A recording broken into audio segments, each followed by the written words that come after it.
Hello and welcome to the oli board. मैं Vijay sir एक बार फिर से स्वागत करता हूं आपके अपने Oliveboard SSC and railway exam पे। तो फटाक से सारे बच्चे आ जाइए, एक इंपॉर्टेंट इन्फॉर्मेशन आप सभी को देनी है।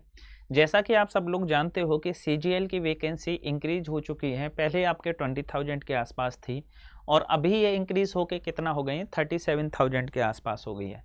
तो ये कहीं ना कहीं एक बहुत बड़ी अपॉर्चुनिटी है। अब इस अपॉर्चुनिटी को कुछ लोग एंग्रेव कर लेंगे, कुछ लोग अभी भी फिर इसको छोड़ के सोचेंगे कि अगली साल करेंगे, वो नहीं करेंगे। तो उनके लिए तो मैं सिर्फ एक ही बात बोलूँगा कि ये आपसे नहीं हो पाएगा, बेटर है कि आप कोई दूसरा ऑप्शन देख लें। अब इतनी सारी वैकेंसी के बाद भी अगर मैं पिछले 10 साल का रिकॉर्ड आपको देखूं, 10 साल में इतनी वैकेंसी कभी नहीं आई जितनी वैकेंसी इस साल आ रही है। तो कहीं ना कहीं जैसे अगर मैं बात करूं, एग्जामिनर की आपकी पोस्ट हुआ करती थी, एग्जामिनर की पोस्ट में भी बहुत 100-150 वैकेंसी आती थी, लेकिन इस बार 700-800 वैकेंसी है। मतलब काफ़ी नंबर ऑफ मल्टीप्लाई वैकेंसी हुई है, अपने हर बार से ज़्यादा हुई है। तो एक बार आइए फटाफट जानने की कोशिश करते हैं। सबसे पहले आपका एग्ज़ाम कब होगा, प्री की बात कर रहा हूँ। कौन सा आपका प्री का एग्ज़ाम, जो आपका सीजीएल प्री की बात हो रही है, ठीक है। सीजीएल प्री का एग्ज़ाम आपका कब होगा, सीजीएल प्री का। साथ ही साथ वैकेंसी कितनी होंगी, सिलेबस कैसे पूरा करें और स्ट्रेटजी क्या होगी, एक एक करके जानते हैं। सबसे पहले एग्ज़ाम कब होगा, तो आप सभी को पता होगा। वैसे इसका ऑफिशियली वेबसाइट पे तो कभी कुछ नहीं है, लेकिन जो इसकी एक्सपेक्टेड डेट है, आरटीआई वगैरह लगाने के बाद वो चीज़ें आपकी निकल के आई है। तो जो इसकी प्री की जो एग्ज़ाम की जो डेट रहेगी वो आपकी कब रहेगी, 1 दिसंबर से लेके 13 दिसंबर 2022 के आसपास रहेगी। तो कहने का मतलब मैं अगर बात करूं कि किसी बच्चे की पहले से भी कोई भी तैयारी नहीं है, उसको भी लगभग 2 महीने के करीब अब हैं, तो 2 महीने नहीं तो 1.5 महीने के करीब उसको मिल रहा है, तो वो आराम से जाके तैयारी कर सकता है बिल्कुल शांति से और अच्छी तरीके से। उन सभी क्वेश्चनों को अगर अभी से भी स्टार्ट करेगा तो आराम से 90% तक पेपर सॉल्व कर सकता है, कोई बहुत बड़ी बात नहीं है। साथ ही साथ सर अगर मैं बात करूं 13 दिसंबर 2000, ये आपका प्री का एग्ज़ाम डेट है। मेंस की एग्ज़ाम डेट आपका प्री के बाद आएगी, जब आप प्री एग्ज़ाम दे दोगे तो उसके बाद मेंस की डेट आएगी। अब सबसे पहला सवाल आता है कि ठीक है सर, हमने प्री की तैयारी कर ले रहे हैं, लेकिन वैकेंसी कितनी है। तो वैकेंसी आप सभी को पता है बेटा 37,000, ये प्लस ही है, 37,836 के आसपास वैकेंसी है। और अगर मैं प्रीवियस की बात करूं, जो पहले वैकेंसी थी आपकी 20,000 प्लस थी, 20,000 प्लस। ये हालांकि ऑफिशियली वेबसाइट पे तो अभी नहीं है, लेकिन department of personal and training पे ये आपकी किस पे, डीओपीटी पे आपकी ये वैकेंसी दिखा रहा है, department of personal and training पे। तो कहीं ना कहीं ये अपने आप में एक बहुत अच्छा क्राइटेरिया बन जाता है। मतलब अभी नहीं तो कभी नहीं, ऐसा मौका जिंदगी में आपकी बार दोबारा कभी नहीं आएगा। लिख के रख लो स्टाम्प पेपर पे, अगर अभी भी नहीं कर पाए ना तो फिर ज़िंदगी में कभी तैयारी मत करना इस चीज़ की। क्योंकि आपने देखा होगा लोग तो अभी ना 4-4, 5-5 हज़ार वैकेंसी आती थी एक साल में, 37,000। मतलब समझ रहे हो कितना गुना, 8-9 गुना वैकेंसी बहुत होती हैं सर। अगर अभी नहीं तो कभी नहीं। फिर साथ में सर मेन चीज़ आता है कि सर ठीक है, हम लास्ट ऑप्शन हमें मिल रहा है, या कुछ बच्चे ये सोच रहे हैं कि अगली बार सर सारी वैकेंसी इसी बार आ गई, अगली बार वैकेंसी आएंगी नहीं आएंगी। आप परेशान मत हो, वैकेंसी आपकी हर साल आएंगी। इस बार थोड़ी सी दिल ज़्यादा खुल दिया है, बाकी का वैकेंसी आपकी हर साल आएंगी, उसमें परेशानी की कोई बात नहीं है, टेंशन मत लीजिए। साथ ही साथ अगर मैं बात करूं सर तैयारी कहाँ से करें, तो देखो मैथ की आपकी क्लासेस चल रही हैं। आपकी मैथ की क्लास एक आपकी सुबह 9 बजे है, मैं अर्थमेटिक इसमें पढ़ा रहा हूँ विजय सर। फिर उसके बाद आपकी रीजनिंग की क्लास है, और रीजनिंग की क्लास आपकी कब होगी, 10 बजे होगी। साथ ही साथ फिर आपकी 11 बजे किसकी क्लास है, एडवांस आपका चल रहा है 11 बजे, ये आपके सौरभ सर लेते हैं, ये भी मैथ की ही क्लास है। और फिर 4 बजे आपकी किसकी हो रही है, साइंस की। और 2-4 दिन में आपके और भी टीचर आ जाएंगे, जैसे जीके, जीएस के, इंग्लिश के, तो फिर आप वहाँ से भी कंटिन्यू कर सकते हो, तैयारी की कोई दिक्कत नहीं।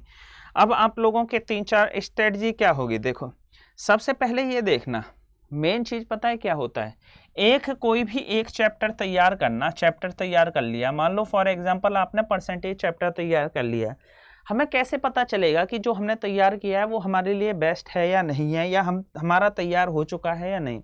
सबसे पहले आप अपना प्रैक्टिस मॉक लगाओ। प्रैक्टिस मॉक ठीक है।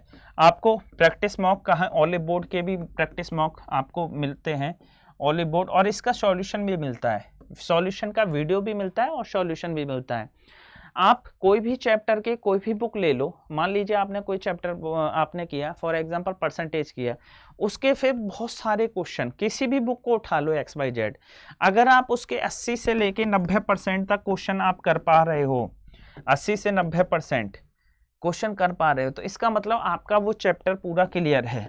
अगर किसी वजह से नहीं हो पा रहे हैं, कि मान लीजिए फॉर एग्जांपल कोई स्टूडेंट है भैया 50 से 60% ही क्वेश्चन कर पा रहा है, तो अब क्या, उसको सबसे पहले ये देखना है कि भैया डाउट किस सेगमेंट में है, उसका डाउट कहाँ फंस रहा है, किस टाइप के क्वेश्चन उसके अटक रहे हैं। टाइप के क्वेश्चन आपको देखने बेटा, किस टाइप के क्वेश्चन हैं, टाइप ऑफ क्वेश्चन कौन से हैं आप जिनमें वो बार बार अटक जा रहा है, उन क्वेश्चनों को वहां से उठाओ और फिर उनको दोबारा तैयार करो। दोबारा तैयार करके अच्छी तरीके से जब आपका कंसेप्ट क्लियर हो जाए, फिर आप दोबारा किसी बुक में से लगाओ। तो धीरे धीरे जैसे अपनी कमियां ना एक साथ अगर आप सोचो कि दुनिया बदल दोगे, तो बेटा ऐसा वास्तविकता नहीं है। आप प्रैक्टिस करोगे ना तो एक चीजें धीरे धीरे धीरे धीरे धीरे धीरे एक वक्त ऐसा जरूर आएगा कि आप ये सब कुछ चेंज कर दोगे, बहुत सारी चीजें आपके लिए बेनिफिशियल हो जाएंगी। अब सिर्फ एक चीज का ध्यान रखना है, सर कब से स्टार्ट कर दें, भैया आज से ही स्टार्ट कर दो, आज से ही, अभी नहीं तो कभी नहीं, आज से ही स्टार्ट कर दो तैयारी, ठीक है। अब आपको किस सेगमेंट पे ज्यादा फोकस करना है, देखो आज के टाइम में एक बात याद रखना, सारे के सारे सभी जितने भी आपके वो हैं सिलेबस में, जितने भी आपके सब्जेक्ट हैं, सभी सब्जेक्ट पे फोकस करना है, A to Z सभी सब्जेक्ट पर फोकस करना है, ठीक है। एक चीज याद रखना कि जैसे मान लो आपने लिया मैथ, किसी का बहुत मैथ अच्छा होता है, किसी का रीजनिंग अच्छा होता है, किसी का मान लो GK GS अच्छा होता है, या किसी का आपका इंग्लिश अच्छा होता है। तो आज जो आपके सिलेक्शन की जो लड़ाई है ना, सिर्फ यही है कि भैया आपके सारे सेगमेंट अच्छे हैं, बहुत अच्छे से कर पा रहे हो, तो आपका सिलेक्शन हो पाएगा। अगर एक या दो सेगमेंट अच्छा है तो फिर आप कंपटीशन बीट नहीं कर सकते। आपको सारे ही सब्जेक्ट पे वर्क, हाँ ये हो सकता है कि मान लो आपके 3 सब्जेक्ट बहुत अच्छे हैं, 3 सब्जेक्ट बहुत अच्छे हैं, एक सब्जेक्ट आपका वीक है, तो उस पे वर्कआउट करके आप उस सब्जेक्ट को इम्प्रूव कर लो, तो आपका मार्जिन वो हो जाएगा। लेकिन आपको करने ही चारों तैयार पड़ेंगे। अगर आप ये सोचते हो मैं 3 तैयार करके एक छोड़ दूं, तो फिर दिक्कत में आ जाओगे। दिक्कत में क्या, आपके मार्क्स कम आएंगे, फिर कट ऑफ वगैरह निकालने में आगे दिक्कत आएगी। आप फाइनलाइज जो सिलेक्शन में होता है वहां तक पहुंचते पहुंचते कहीं ना कहीं 1 मार्जिन 2 मार्जिन से फिर ऐसे वो लोग रह जाते हैं। अब सारी चीज़ों को छोड़ो, सिर्फ 1.5-2 महीने की बात है, प्री तो सभी लोगों का क्लियर हो ही जाता है, इसमें कोई प्री निकालने में बहुत बड़ा अचीवमेंट नहीं है। कुछ लोगों का रह भी जाता है जिनके कंसेप्ट क्लियर नहीं होते। आज से ही सारी चीज़ें छोड़ छाड़ के इधर उधर कंपटीशन के लिए तैयार हो जाओ। क्लासेज आपकी प्रॉपर तरीके से चल रही हैं, फिर भी किसी बच्चे को कोई दिक्कत हो तो कमेंट बॉक्स में बता देना, ठीक है। ऐसे ही वीडियो मैं आप लोगों के लिए लाता रहूँगा। अगर किसी बच्चे को कोई इन्फॉर्मेशन चाहिए तो वो भी कमेंट बॉक्स में बता देना। तो आज के सेशन को बेटा मैं यहीं समाप्त करता हूँ, मिलते हैं नेक्स्ट सेशन में शानदार डाउट और क्वेश्चनों के साथ। तब तक के लिए जय हिंद, जय भारत।